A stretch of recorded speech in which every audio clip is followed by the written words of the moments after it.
Hello, everyone, and welcome to the Spurs Up Show, best Gamecocks podcast on the internet. Today is Tuesday, February the 23rd, 2021. On today's show, my oh my, how sweep it is. Gamecocks baseball taking care of business against the Dayton Flyers with the weekend starting their season 3-0. I'll break it all down, guys, in its entirety. We'll talk key takeaways, Tsus Series Mvp, who's hot, who's not, what's next for South Carolina baseball as they look to improve on their undefeated record. Also, we will talk a little Gamecocks basketball. South Carolina falling to Missouri 93-78 over the weekend. I'll give my full thoughts and takeaways from there. Also, news and notes to get into, your listener questions. We've got a packed show here on a Tuesday, folks. Sit back, relax, enjoy. It's all brought to you by our friends over at Upstate Movers Group. Guys, Upstate Movers Group, superior moving service. They bring care and attention other companies can't offer because they're just too busy maintaining trucks and profiting off of them instead of focusing on service. Guys, service is what separates Upstate Movers Group from the competition. They're not a trucking company, by the way.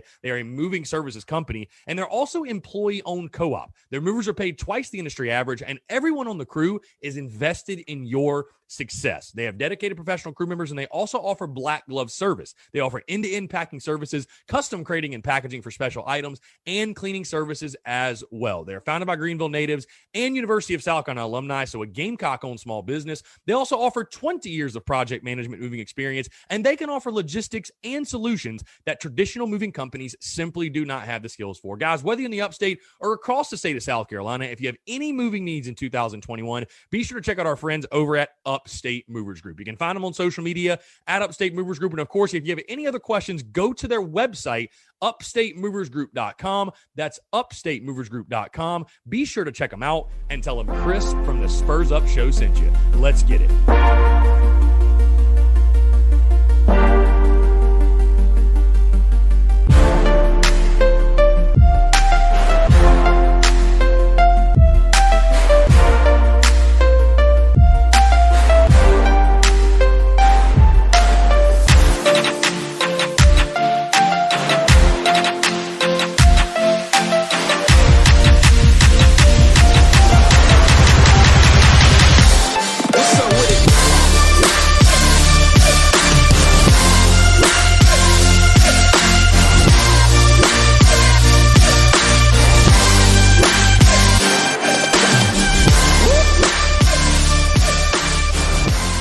Well, folks, today's lesson for you all is this. Technology is great until it isn't. Technology is great until it isn't, folks. Hope you're all doing well. I'm Chris Phillips, your host of the Spurs Up Show. As always, happy Tuesday, guys. I say that because of this. So as you probably noticed, and I'm sure a lot of you noticed, the podcast was not out yesterday at number one, the normal time, nor was it the normal format that we usually have on a Monday. The show yesterday strictly just being the interview with Brian Harper, which if you did not check that out, former Gamecocks left-handed pitcher, hearing his insight, his perspective, his thoughts on the 2011 National Championship, his baseball career, all that good stuff, I highly suggest you check out that interview. But so I actually recorded this exact show going over these topics for the Monday show, right? Like I recorded a normal podcast. Of course, we're going to have a normal Monday with my thoughts and everything. And then, of course, a guest interview. Well, I go to put the show together, and I do put it together, and I'm editing everything, and I am right now in the process of getting a new MacBook because the storage on this one, anybody that has a MacBook and kind of deals with these problems, especially with Premiere Pro, my God, love-hate relationship with that app, you know that storage can be an issue, and I'm constantly deleting things and saving things and all that good stuff. Long story short, let's just say I deleted something I should not have, and because of that, completely lost the podcast that I recorded on Sunday. So that is why today, and again, I'm not mad about it. I'm not complaining. Hey, we get to talk about Gamecock baseball again. I get to do it again. We'll talk some South Carolina basketball as well, take your listener questions, all that good stuff. But just to let you guys know, going forward, the normal format will apply. I'll have these type of shows on Monday in regards to breaking everything down from the weekend, stuff like that. But this week, this is why. And again, I'm going to talk about this when it comes to Carolina baseball, but you know what? I woke up Monday and I was a little irritated, but it's like, hey, you know what? everybody can have a great attitude and do great when things are going just according to plan and perfectly. And how do you respond to some adversity? How do you respond when you get punched in the mouth and things don't go your way? And yes, I'm being a little over dramatic because I'm sure you guys are like, Chris, it's all good. We really don't care. But I have this internal schedule in my head, if you will, that I kind of like to stick to in a certain format and the way I like to do things. And I'm just letting you guys know, I guess I'm thinking out loud. So again, I really, at the end of the day, just appreciate you guys being really, really cool with everything, being flexible, supporting, consuming the content either way. Again, I'm sure you guys really don't give a damn, but it sort of worked out this week too, because nothing really, I would say, newsworthy happened on Monday. And that's kind of to be expected. I mean, we're sort of in that period where there's no football. We're going to have baseball. And of course, they didn't play on Monday or anything, but do have a game tonight against Winthrop, by the way. So I do want to highlight that Gamecock baseball with a game tonight against Winthrop, but kind of worked out, like I said, because I'm not sure exactly what we would have talked about for this podcast. But again, we got a lot to get into from over the weekend. So without further ado, let's go ahead and dive right into it. Again, I want to start. We're going to break down South Carolina. How sweep it is, my friends. The Gamecocks sweeping the Dayton Flyers this weekend at Founders Park, 12-1, 12-5, and 5-1. I'll say this, guys. First things first, how great it was to sit out and watch 3 baseball games at Founders Park. For those of you that had to deal with the less than stellar telecast, I feel for you. I'm sorry to hear that. I don't know what the issue is, but being out there, I was actually really impressed with the crowd. I thought with COVID, I didn't really know, what the crowds are going to be like and just if people would even bother to go out of their way to try to catch Gamecock baseball games. But it actually felt kind of normal. I don't want to say fully normal because I think there would have been a lot more people at those games, but it actually felt kind of normal with all the people. When I take a look at this series as a whole, again, getting the sweep, and I'm going to dive into the more specifics here in just a second, but, I talked about this schedule and the importance of this series. And listen, if you'd have won 2 or 3 and just won the series, I think it still would have been a successful weekend. But getting the sweep, when you look at the rest of your schedule and you have to face Clemson this weekend, Mercer, Texas, Vandy, Florida to start SEC play, we all understand how daunting this schedule is. This was a series this weekend that I really think you needed to take advantage of. And by the way, I also want to say this, tip your freaking cap to the Dayton Flyers, because this is a team, they could have quit after the second game. They could have said, oh, woe is me, we're playing South Carolina, we got nothing to play for. They came out and battled the Gamecocks all weekend long. And I think this is a Dayton team. They're going to make a lot of noise, I think, in the A-10. Like, I really think they were picked 3rd in their conference. They've got some legit dudes on that pitching staff and in the bullpen. They got a couple scrappy guys in the lineup. I think Dayton's actually a quality ball club, because it's funny, I use a lot of the notes, if you will, from previous shows to kind of put together notes for the shows I do now, right? Like, so example, just the layout for the key takeaways and the MVP and all that good stuff, whatever. Long story short, though, when I was getting ready to do this show, I pulled the notes, if you will, or the format from South Carolina's sweep of Holy Cross last year.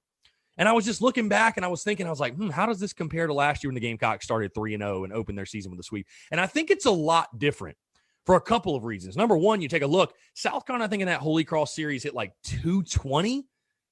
I mean, the bat struggled even in a sweep. This past weekend, you hit 395 at the plate. Unbelievable performance offensively. The other thing is this, Holy Cross, I remember thinking last year, this is a bad baseball team, like very bad, a very bad baseball team. I don't think that with this Dayton team. This Dayton team was good. I think, again, Dayton is going to make noise in the A-10. But again, I don't think it should be understated or undervalued of how big it was to get the sweep on opening weekend. Again, we've been dealing with a lot of disappointment and a lot of shortcomings from other South Carolina sports, other men's sports. And for a Gamecock men's sport with a little bit of hype to go out there, play up to their abilities, take care of business. And again, you did it a bunch of different ways over the weekend. It's got to make you feel good to start this 2021 season if you're a Gamecock baseball fan. Again, let's dive into more so key takeaways, specific things I saw. In the first thing first, how can we start anywhere else? Have a freaking weekend, Mr. Wes Clarke. My God, the Reaper of Souls himself. What a weekend. 7 for 10, 3 homers, 9 RBIs, 5 walks, a 1.8 slugging percentage, and an 800 on base percentage. He's also been named the National Player of the Week by Baseball America. and well-deserved. I mean, this dude is seeing a beach ball right now. Like, it is insane. And, you know, we all had high expectations. And, you know, obviously the guy was leading the SEC in home runs when the season concluded last year, but 3 bombs on opening weekend. I'm not sure I quite saw that coming. What an incredible weekend. The guy was locked in all weekend. And again, in that 3-hole, which I think is a good spot for him because Wes Clarke overall, you know, a well-rounded hitter, if you will, not just a power guy, but a really well-rounded hitter. And like I said, a guy that, man, how the jumps he's made in his game. I mean, a solid player his first couple of years, but even from last year to this year, I love the approach. I love the veteran presence. I love the moxie. I love the confidence this guy plays with.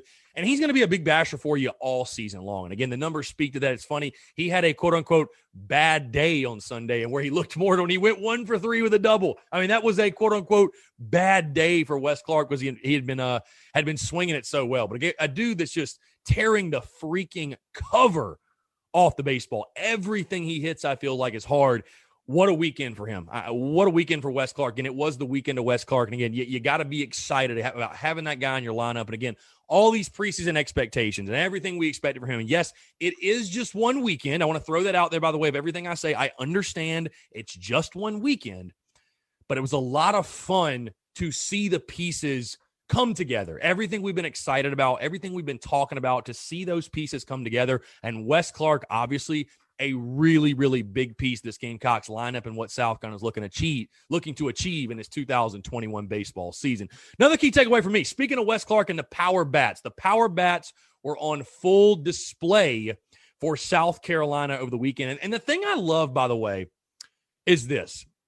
Number one, it came from a bunch of different guys. It wasn't just, you know, Wes Clarke doing his thing, or it wasn't just Wes Clarke and Andrew Eister, or Wes Clarke and Brady Allen. It was everybody.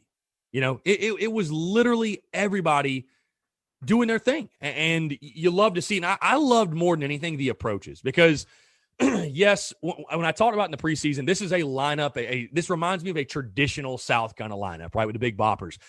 But the approach wasn't such that I saw guys trying to lift the baseball and specifically hit home runs, if you will.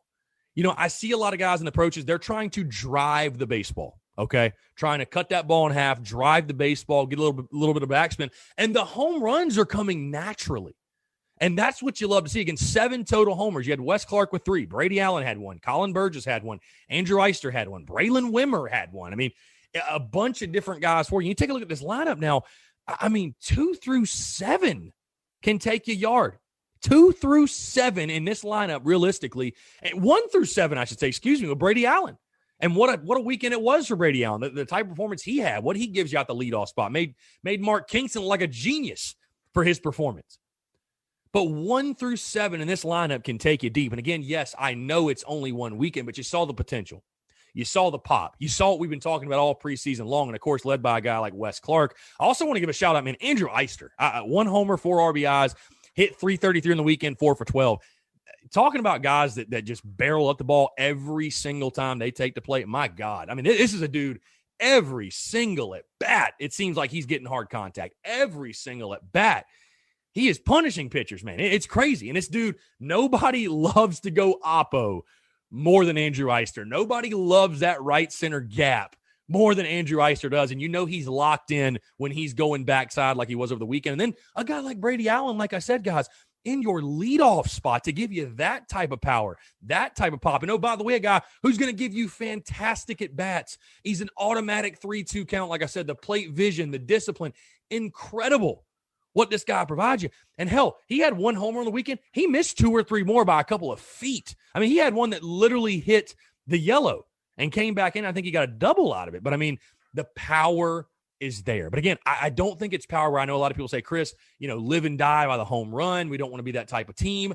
And I totally agree with you. And I think you saw South Carolina, again, they won these games in different ways. And it didn't just – to me, it just didn't feel like we were just solely depending on the home run. I think we have a lot of really, really good hitters that can hit home runs. We have a lot of guys who are really good hitters that are strong, that can drive the baseball to the park. I mean, a lot of the home runs I saw, I know Wes Clarke, I think his first one, kind of a moonshot, but a lot of those home runs were lasers, dude.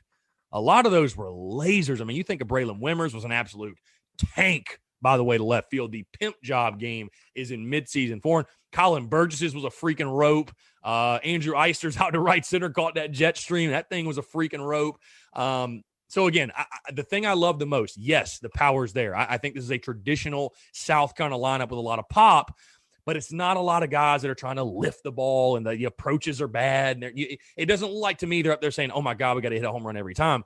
It's really, really good hitters that are driving the baseball to the gaps, and they're running into a couple bombs because they're strong. They're good hitters. So love what I saw from the power bats. Again, 7 home runs on the weekend. It was very close to being double digits. I mean, it was very, very close to being double digits. Let's move to the pitching side of things, guys, because the weekend rotation for me, Farr, Jordan, and Bosnick did pass its first test. And, some mixed results, if you will. Let's start with Thomas Fardo on Friday. What more can you say about the guy? A fantastic outing. You saw why I'm so high on him, why scouts are high on him, why people are so excited. Again, 1-0, obviously, 6 innings pitched, 5 hits, 1 run, 1 earned, 2 walks, and 8 strikeouts. The stuff, though, guys, the stuff was there. And again, I know a lot of fans say, Chris, it's Dayton. Calm down, it's Dayton. And I'm not trying to get, I'm not trying to, get crazy here. But again, I think he's the best Friday night guy you've never heard of. Thomas Farr, I mean, the stuff, 95 to 97, filthy breaking ball, has a nice changeup. But the thing I like the most, too, about this entire pitching staff, and Thomas Farr showed it, even Jordan showed it in his struggles finding the zone. Bosnick obviously showed it. Your entire bullpen showed it. South Carolina's pitchers, I think one of the biggest things I've seen over the last couple of years, and the areas when they have struggled is trying to be too fine, trying to be too perfect, trying to paint every corner and throw the perfect pitch every single time. I saw a bunch of guys challenge these Dayton hitters. Just like, all right, my shit is good enough. Here you go. If you think you can hit it, fine. Here it is. And I think Thomas Farr really did a nice job of setting the tone that Friday night. Again, threw beautifully, gave South Carolina everything you could ask for and more. And I think, again, he's going to be an absolute force for you. And again, I think the best Friday night guy the SEC has never heard of. And I think by the end of this season, he's going to be one of those guys that his name, the people are going to know the name Thomas Farr. And again, what a performance. You can't ask for anything more from him on Friday and setting the tone. That led into Brandon Jordan on Saturday, which, listen, Saturday was a very on-brand performance for Brandon Jordan. And you take a look at the stats, 4 innings pitched, 2 hits, 4 runs, 3 earned, 4 walks, and 4 strikeouts. What I mean by that is this. He only gave up 2 hits, by the way. But what I mean by that is this. Even on days when Brandon Jordan does not have his best stuff, right? And I don't think he would argue or anybody would argue he had his best stuff on Saturday. Even when he doesn't have his best stuff, though, he is going to battle his ass off, keep you in the ball game, and give you a chance to win the ball game. He's going to give his team a chance. And I think that's what you saw from Brandon Jordan on Saturday. Again, he needs to pitch better. He needs to fill up the zone more. He needs to be more consistent. Got a little bit high with, I thought the body was getting ahead of the arm, which caused him to be up in his zone, which caused him to get behind hitters, which caused him to have 4 walks and get knocked out the game early. But I think Brandon Jordan is going to be fine. He's going to give you a lot of quality outings. We saw it from him last year. And again, this reminded me a lot of the Clemson game last year. And I think that's really, because again, like I said at the beginning of the show, and I know I applied it to myself, but you can tell a lot about a guy when he runs to adversity and things don't necessarily go his way and he doesn't have his best stuff. And how does he react? And I think Brandon Jordan, again, you can feel comfortable if nothing else. He's a guy, if he doesn't have his best stuff that day, he's going to battle his ass off. He's going to do what he can. He's going to work around it. He's going to fight the adversity. He's going to keep you in every single ball game that he pitches in. And that's what I like about Brandon Jordan. Again, when he was in the zone, the stuff is there. The stuff is great. 91 to 93. Really, really, really sharp breaking ball. Really like his breaking ball again. When he's down in the zone, he's locating. He's as tough to hit as anybody. And then Julian Bosnick on Sunday. It's a damn shame that the blister flared up because my, oh my, what an outing he was having. 8 straight strikeouts, went 3 1/3, 1 run, 1 earned, 4 walks, and 9 Ks for the young man. His first ever weekend start. I think his first start ever for South Carolina. And I didn't really know what to expect. I didn't know what the Southpaw would give you. And, man, he gave me everything I could ask for. You know what I mean? I just coming from the left side, a lot of great movement, was spotting up. I mean, he had Dayton Flyers hitters numbers on Sunday. I don't know what was going on, what he was doing that was so special. And that's the crazy thing. I don't think he was doing anything that was that crazy special, just simply locating, using his stuff, locating, mixing speeds. He was a guy, again, I loved the way Julian Bosnick just attacked, used his fastball a lot, which I love. I think guys too often can, get away from the fastball and they fall in love with the break and stuff, and they want to get all fancy with it and get cute with it and throw something nasty. It's like, bro, a well-located fastball with some movement, that's still the best pitch in the game outside of a strike. But a well-located fastball with run, that's the best pitch. That's your best pitch, especially to college hitters. Make them hit it. Your stuff's good. Trust it. Make them hit it. I think you saw Julian Bosnick do that. And again, by the way, 3 1/3 innings pitch, he didn't give up a hit. I mean, the guy literally didn't give up a hit. So you got to feel good about what you got from him. Overall, very excited. Again, having a southpaw in that rotation, obviously something that selfishly I am very excited about. Talking about the pitchers, again, another key takeaway for me. Let's move into the Gamecock bullpen. And what a weekend, man. What a weekend it was for the bullpen. Let me read off these stats really quick. Let me pull this up. I posted this on Sunday afternoon, okay? Posted these bullpen stats. Just how good was the weekend for the Gamecocks bullpen, you might ask? 13 2/3 innings pitched, 5 hits, 1 run, 1 earned, 3 walks, and 16 strikeouts. That's pretty damn good. You'll take that every single weekend, I think. Had a plethora of guys throw. And, the exciting thing is this. We talked about all in the preseason, the pitching depth. And I know some people were snarky on social media. Oh, what pitching depth? What are you talking about? Bro, you saw it this past weekend. You just look at the young guys. Matt Cotto, Jack Mahoney, Travis Loonsman, Will Sanders, Jackson Phipps. I mean, heck, we didn't even see guys like Parker Coyne, Cam Tringali. You didn't even see Danny Lloyd till Sunday. You didn't see Brett Carey till Sunday. The amount of young arms you have, talented young arms, by the way. And I think you saw, by the way, some nerves at some points. It was opening weekend for everybody. You saw it from Braylon Wimmer, I think, in the field. You saw it from Matt Cotto hitting the first guy. Hell, you saw it from Julian Bosnick. I think he plunked the first guy of the game. You saw some nerves. And again, these are young guys, right? There's going to be nerves. You're wearing the uniform for the first time, your first college baseball game. There's going to be some adrenaline. There's going to be some emotions there. But I thought guys handled the moment beautifully and threw really well. Matt Cotto, again, from the left side, a guy I really, really like. Jack Mahoney, I thought his stuff was filthy. Will Sanders, going to be a stud for this team. Travis Loonsman, what he did on Sunday, goodness gracious. Handling the moment, and a guy that, again, I mean, this was a pressure-packed situation. I think it was a 1-1 game. And Loonsman comes in, no big deal, an inning, 1 strikeout, whatever. See you later. Jackson Phipps, I thought, gave you something nice. And then you take a look at the guys that are returners and guys we're more familiar with. Andy Peters out of the bullpen. I tell you what, guys, if he throws strikes the way he did on Saturday, this dude's going to be a huge piece of what Mark Kingston, Skylar Meade, and this Gamecocks baseball team do. I mean, his stuff is nasty. I mean, I'm telling you right now, I know he's kind of the forgotten man, if you will, because of these other guys stepping up, and we're kind of all in love with the newcomers, if you will. But, man, Andy Peters, his shit can play with anybody through 2 innings and 3 strikeouts. And, of course, ho-hum, Danny Lloyd and Brett Carey doing what they do best and what we've known to come accustomed to. Danny Lloyd, 2 2/3 innings and a hit, 3 strikeouts. I thought the stuff was really, really good. Fastball 94-95. The slider is filthy when he locates it. I thought, again, Danny Lloyd gave you what you'd expect from a veteran presence. Again, especially in that Sunday game, a big game. Brett Carey, I mean, Brett Carey's Brett Carey. 2 innings, 2 hits, 4 strikeouts for him. Guy just continues to be amazing. John Gilreath, I think the lefty arm, he had a good performance. And again, is definitely another lefty. And it felt so good to see guys like Phipps, Gilreath, Seitler, and of course, Bosnick start Sunday. It's like, we finally have lefties again. Like, I mean, of course, selfishly, I'm a lefty, right? Like, I want to see lefties. But like, you guys remember Mark Kingston's first couple of years, it was like, you had Gilreath and that's it. You have Gilreath and that's it. Like, who else is there? So to have lefties there for you that can help you out of the bullpen and the starting rotation, all that good stuff. But again, like I said, the thing that has to excite you, and I will say this, walks have been an issue with the bullpen in the past, right? Just 3 walks out of your bullpen over the weekend. Walks have certainly been a pass, though, and inconsistencies. Guys, just a guy like Danny Lloyd, for example. And again, I hate to pile on Danny, if you will, but, guys coming out, pitching one way one game, the next game it's like, oh my God, who is this? Like, what is going on? You know what I mean? I really thought you saw, in a lot of situations, hey, Saturday too, it was a 7-5 or 6-5 game or whatever. The bullpen be kind of that steady hand, if you will, and keep the game at bay, keep the game, exactly where it was, and give your offense time to score some runs and give yourself a lead and win the ball game. And that's what you need out of your bullpen. You need guys you can depend on, performance after performance, appearance after appearance, and you saw that. And again, the thing that has to excite you is just the sheer depth.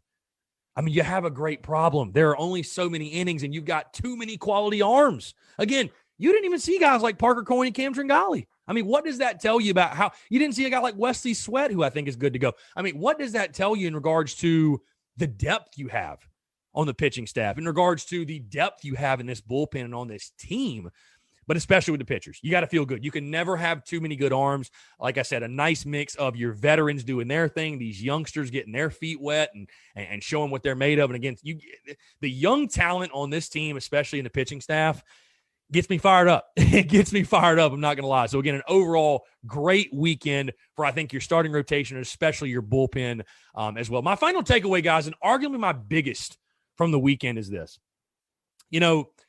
I'm really glad the Sunday game played out the way it did, because it was great to win 12-1 and 12-5 and kind of blow them out. But, like I said at the beginning of the show, and this has been a thought on my mind the last couple of days, last couple of weeks, whatever. And, it applies to any sport. When people have asked me about Shane Beamer in his first football season, or asked me about any other sporting team, asked me about the Gamecocks baseball team, all that stuff. It's fun to talk about preseason expectations and this talent and this player and that player. That's all fine and dandy, right? But to me, the real measure of a man, of a person, of a team, of an entity, whatever it is, the real measure of something is not how it performs and everything's going according to plan and everything's just going the way it's supposed to. And it's easy to win then. It's easy to be positive. It's easy to be optimistic in those times. How does a group of guys respond when things don't go your way, when things don't go according to plan, when you hit some adversity, when you get punched in the mouth? How do you respond? Again, 1-1 ball game in the 8th inning. There was no guarantee South Carolina was going to get the sweep. I mean, you had bases loaded, I think it was the inning before, and you get nothing. And hey, some teams, that might have broken them. Like, oh man, that was our shot. That was our chance. We missed it. Just not meant to be today. That was our chance. Some teams could have folded there. And again, I'm not trying to make it a bigger deal than it is, because I understand it's Dayton, whatever. But again, tip the cap to Dayton. They're a quality ball club. By the way, there's going to be days where you're going to score 10 runs, you're going to win 10-0, and life's going to be great. There's going to be other days where you're going to go be in a 1-1 ball game in the 8th inning, and you got to find a way to win. Some days you're going to have a pitcher's duel. Some days it's going to be a slugfest. It is what it is. It's baseball. That's how the game works. But winning with character, I thought was, number one, it was so nice to see. But number two, it was just so important for this Gamecocks baseball team. Because like I said, anybody can go out there when it's 10-0. Oh, we're taking great at bats and we're playing well. We're playing together. We're chipper in the dugout. Like, no kidding. But when it's 1-1, game 3 of the series, you got a chance to sweep. Who's going to step up? Who's going to be that guy? And the moment wasn't too big. George Khalil obviously getting the big knock for you to give you the lead. And then David Mendham going backside and, breaking the dam open, really. And you saw your bullpen in those moments. Again, Danny Lloyd being the bridge guy. Travis Loonsman is a true freshman. I mean, really, when you think about it, his first ever appearance comes in a 1-1 ball game at Founders Park. I mean, that's impressive to me. And then Brett Carey, like I said, doing his thing and shutting the door. And that bullpen giving you the opportunity to win that game on Sunday. But winning with character. Like I said, with the, you obviously have the Winthrop game tonight, but with the big series coming up this weekend, and we all know what's at stake, and we all know how important it is. I mean, I literally started getting excited for it on Saturday. Like, this is like my Super Bowl, guys, if you didn't know. I'm fired up for it. No question. I'm really, to be honest, very happy that one of these 3 games was a game like we saw on Sunday. Just so you feel like, hey, we've been there. If you go against Clemson on Friday or any of these 3 games this weekend, and let's say it's a 1-1 game or it's a tight game late, it's like, okay, we've been here, we've done this, we know we can handle the moment. And again, I know the stakes will be higher, to be different, there'll be more pressure, but still just being in that moment and coming through and capitalizing, I think really, really big for you. And again, you love those type of games when you get the W, no question, but winning with character. A team that was able to battle a little bit of adversity, battle a little bit of, things not going quite your way, quite the way you would have scripted it. Win anyway, right? The motto of Gamecock baseball, win anyway. Who cares? You let the bases loaded. Who cares? Win anyway. Oh, their pitcher's shoving. You can't hit his curveball. Who cares? Win anyway. Win anyway.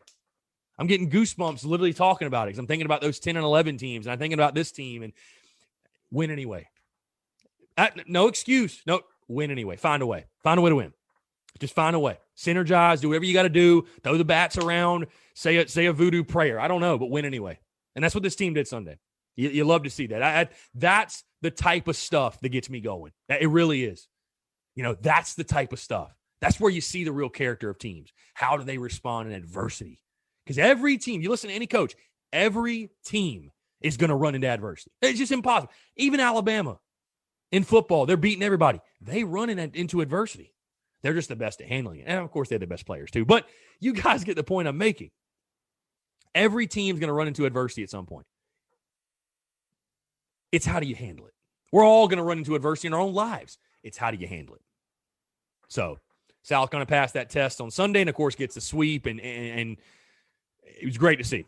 Great to see. And, again, I hope that is an indicator of something we see a lot more of this season. When it's in a tight moment, this is a team that has the character, that has the integrity, that has the courage to come through, make the play, and like I said, win anyway. All right, let's move into Tsus Series MVP. And, guys, this one is a freaking no-brainer. And, of course, we already posted the graphic for it yesterday. But Mr. Wes Clarke, I mean, my God, the Reaper of Souls himself, 7 for 10, 3 home runs, 9 RBIs, 5 walks, 1.8 slugging percentage, and an 800 on-base percentage. What more can I say? The stats just did not. I mean, it's incredible. Like I said, we had all these preseason expectations and this hype, and I was really excited for Wes Clarke and what he was going to do this year, but did I expect that on opening weekend? Wes, calm down, sir. If you're listening, my God, save some for the rest of us, all right? Save some of the rest of your teammates, right?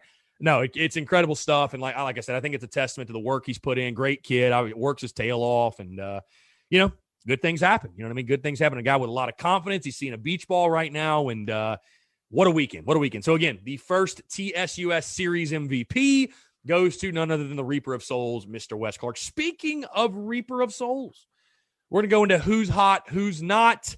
Of course, guys, so this will be a segment after every single series. We got to talk about who's not too. So if you're listening, it's your son, it's your I don't know, your friend, your relative, and you're the person you know is in who's not. Just, it's okay. We got to pick somebody. It's no big deal. I just want to throw that out there because people get all in their feelings about the statistics. Like, it's all good. All right, let's start with who's hot, though. And I just felt like I could not go through this show without mentioning the other Reaper of Souls and a guy, that had a big-time weekend for you. And, again, made Mark Kingston look like a freaking genius. And that is Mr. Brady Allen. 5 for 9 on the weekend, 1 home run, 3 RBIs, 4 walks, 2 stolen bases, and a 643 on-base percentage. But again, the thing that maybe even the stats are not going to tell you, it's just the quality of ABs this guy takes. It's the quality of at-bats. And I talked about that all in the preseason, about his plate vision, his discipline. But it's just so much fun to watch. This dude is an automatic 3-2 count. He's an automatic 3-2 count. And out of your leadoff spot, I thought it'd either be Wimmer or Myers or Brady Allen. That would be in that leadoff spot. And again, he made Mark Kingston look like a freaking genius. 643 on base. You can't ask for more than that from your leadoff guy. And again, a leadoff guy gives you pop. It's funny. I was sitting with a buddy of mine. He said, this is like Ronald Acuna. And I know that's one hell of a comparison, but I get what he's saying. Like, you have a leadoff guy that is an athlete, but also has power, and that gives you great ABs.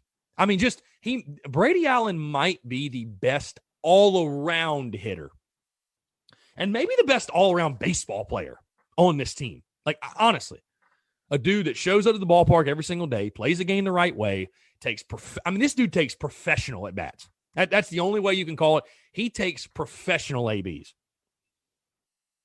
And again, I feel great about Brady in that leadoff spot. I really do. I feel fantastic about what he's going to do there, and again, I expect him to be there all season long.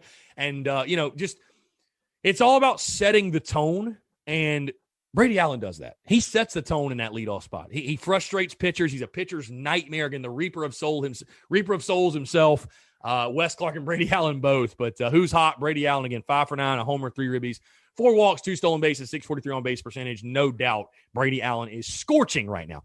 Who's not? Who's not? And this is a guy that, again, I think is going to have a great season.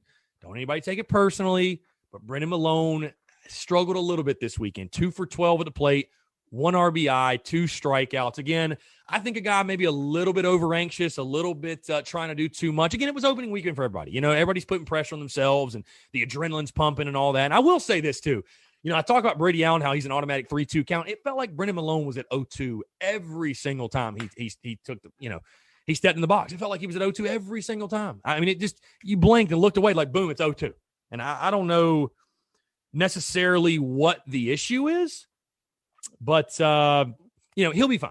I think Brendan Malone will be fine. I have no worries, no issues when it comes to Brendan Malone and the productivity and the production he's going to provide you this year. But who's not? Brendan Malone, again, 2 for 12, a ribby, 2 strikeouts. But I think, again, he will get this thing rolling and be one of the better Gamecock bats in this lineup this season.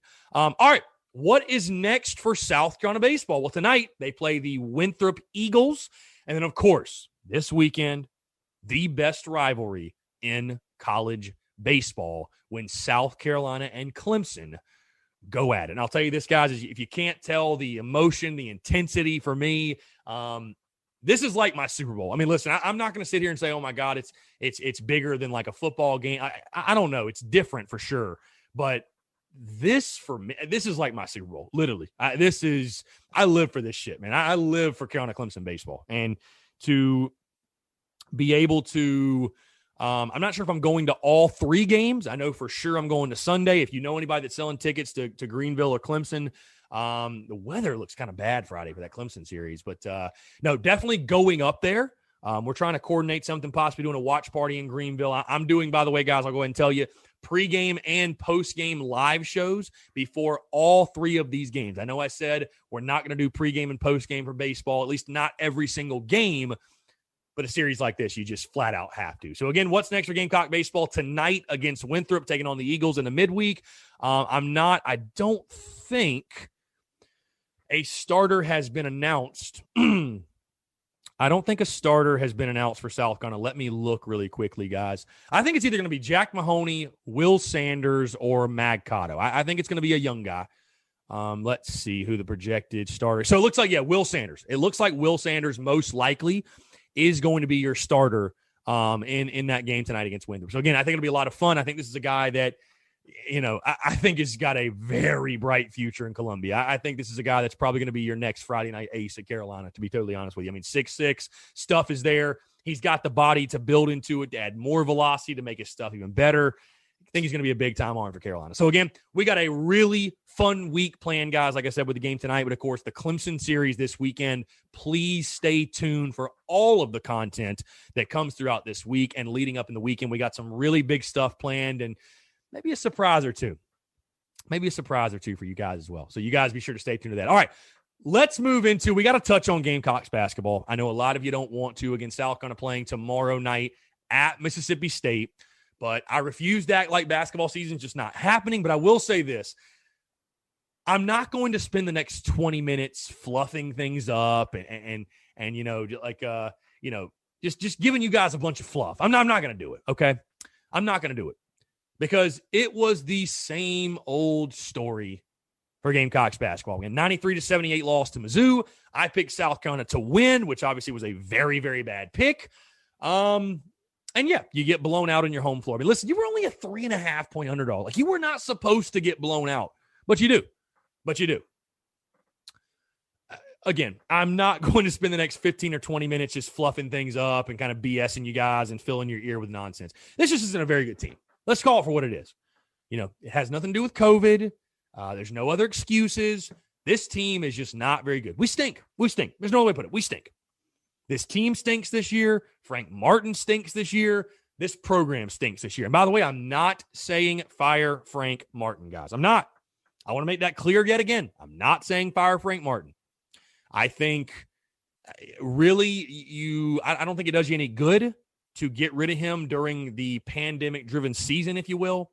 And I think Frank Martin's a good basketball coach. I don't think this is the right timing to make that move. And I've already expressed my opinions on how if things go a certain way next season, what I would do. But no, I'm not saying fire Frank Martin. But this is his team, and this team stinks. So guess what? Frank Martin kind of stinks as a coach this year. And again, I know he's had COVID twice. I know what he's dealt with. I mean, I have a lot of empathy for the guy. But everything with Gamecocks basketball stinks this year, and there's no other way to put it. Again, you can't play defense. Yes, ho-hum, A.J. Lawson had his 22-point night game, which he's probably going to go to the draft. I will say tip of the cap to him. I mean, he's one of the SEC's leading scorers. But, I think I'll say this, by the way, there's 3 games left, assuming you don't make any up or reschedule any, which, I mean, I know at this point all of us have our fingers crossed that we don't. But I think one of the worst things that happened this season, and again, I have a ton of empathy. I totally, the COVID stuff is terrible. It really derailed this season before it got a chance to get started. But with that being said, I think the worst thing that happened this year was people saying, oh, the season's a wash anyways. Oh, COVID. Like people building in these excuses early in the season and just carrying that with them game after game after game. It makes me feel like this Gamecocks basketball program has embraced that mindset, has embraced that motto of, oh, well, the season's a wash anyways. I mean, you can say they haven't. Listen, I don't want to be the guy that questions their toughness or their character or their, have they quit? That was a question I asked on social media. Has this team just flat out quit? I hate to be the guy that says, yes, they have, because I'm not in the building. I'm not in the locker room. But, man, I tell you what, from the results, it sure does come off as this is a team that has just packed it in. It comes off as a team and a program that's saying, you know what, they're right. The season is a wash. So what does it matter? And it is. We all know it is, but that's not the point. It's just a damn shame to watch these group of dudes with the talent they have.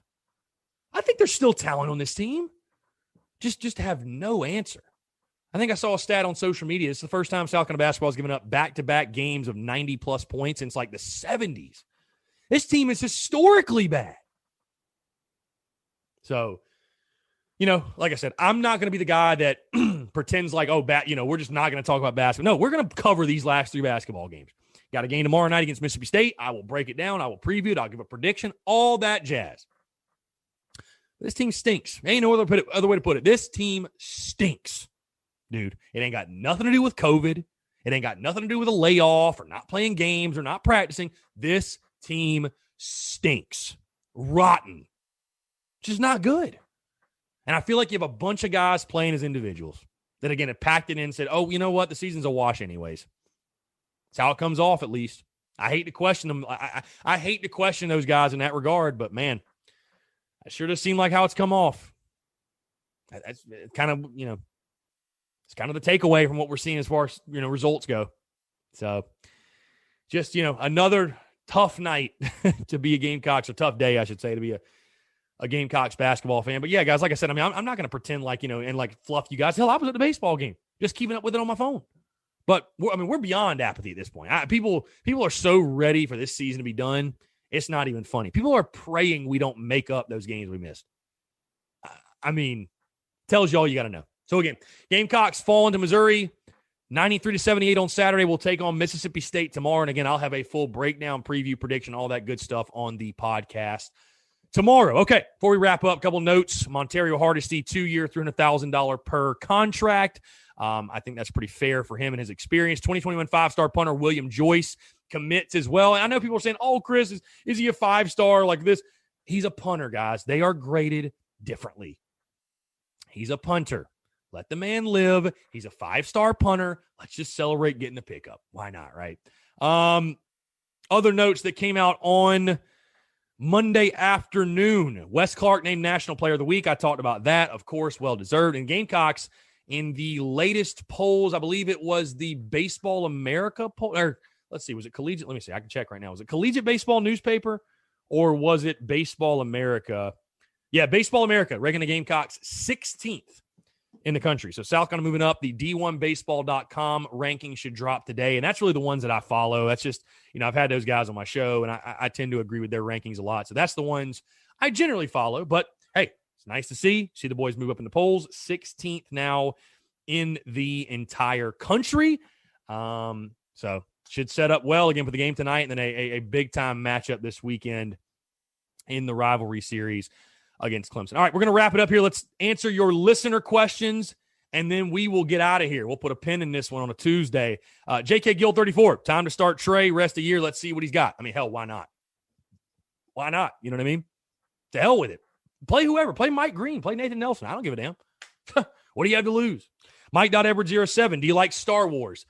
I like it. I'm not a diehard. I'm not into the Mandalorian. I just have never been able to get in that show. I don't know. Morgan_Crisp. How can we get Drew Crisp into the Baseball Hall of Fame? I will do what I can. Drew certainly, you look at the numbers, you look at the stats, very well deserved. There's a lot of guys that need to be recognized, in my opinion, around Founders Park. But I will do my best, Morgan. I will do my best. Brendan_Smith 47. Over under 20 homers for Wes Clarke this year. Man, 3 home runs after opening weekend, and 20 is a lot, but the Reaper of Souls. Do not question the Reaper of Souls. Give me over 20. Is he going to hit 700 all year? No, but I don't see the power numbers going anywhere for Wes Clarke. Give me the over. Henry Stewart 05, favorite all-time Gamecock football player. Easy for me, Connor Shaw. That's the GOAT to me. Final question. Grayson.Williamson, what is up with the angle on the Gamecocks broadcast? Yeah, like I said, I feel for you guys that had to deal with that terrible streaming.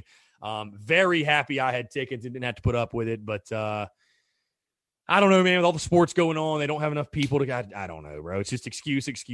Get the damn cameras working, my guys. No, I don't know. I don't know what the deal is. So, again, guys, thank you so much for tuning in, and thank you so much for being understanding and patient this week and flexible and being able to roll with the punches. Like I said, this is my second time doing this show, so it should sound pretty good. But guys, Daily Crow all week, noon to 1. Pregame show tomorrow night for basketball. We'll have pregame and postgame shows for baseball all week, and I'm trying to work on some things in Greenville for Saturday. Obviously, it's Carolina Clemson week. It's a huge week. Obviously, baseball content rolling, basketball rolling, all the content bleeding out of the eyeballs. We're dropping new merch too. Awesome week. Awesome stuff, guys. And again, thank you so much for being cool with everything. Thank you for the love, support, consuming the content, sharing the content, all that good stuff. It truly, I mean truly means the world to me. So again, thank you guys so much. Appreciate you all tuning in. Y'all have a great rest of your day. Have a great Tuesday, and we'll talk to you tomorrow. Thanks so much.